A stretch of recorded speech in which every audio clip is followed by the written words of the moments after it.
Eu acredito que todas as pessoas de bem, de direita, vão votar nesse cara aqui, para tirar essa quadrilha do poder.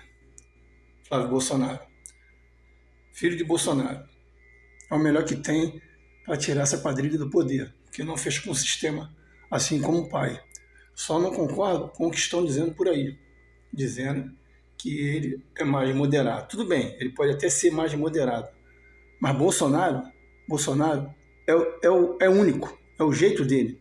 E se ele não tivesse sendo perseguido e impedido de concorrer, meu voto seria dele. Mas como ele não pode, porque a gente sabe que a perseguição é imensa, vou votar no Flávio Bolsonaro, porque a minha intenção e o que eu quero é ver o país, o Brasil, livre dessa tirania. E a solução, no momento, é esse cara aqui. Curte, compartilha, comenta e segue no canal.